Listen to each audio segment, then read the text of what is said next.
This is an R tutorial. Got 2 minutes? Learn some statistical programming in R. It's easy, free, and fun. This tutorial, how to generate random numbers in R. R has lots of ways to generate random numbers. I'm sure whatever you want to do is possible in R. First, let's clarify exactly what number you want to randomly generate to make sure you're watching the right tutorial.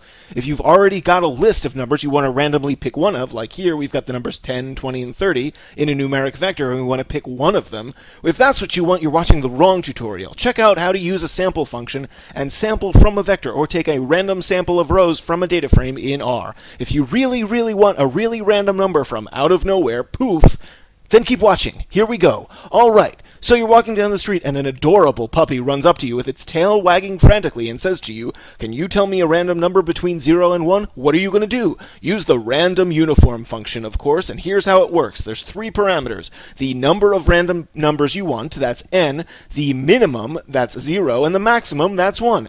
And there's a random number. Let's generate a random number between -1,000 and +1,000. Let's generate 5 random numbers between 1 and 3. See that? The runIf function created a numeric vector with 5 elements, all between the lower and upper bounds you've set to 1 and 3.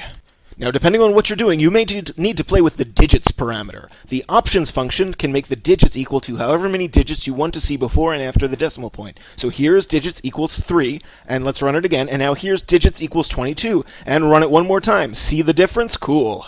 I mean, it really all depends actually what you want to do with R, because R can do lots of things. If you want a random integer between 0 and 100, you might give the sample function the numeric vector of all the numbers between 0 and 100 and sample one of those. Or you can put the runIf function with a minimum of 0 and a maximum of 100 inside of the round function, and it will also give you a random integer between 0 and 100. And now our puppy friend is jumping up and down and wagging his tail like a maniac because you know the answer to his question. This has been a work of R.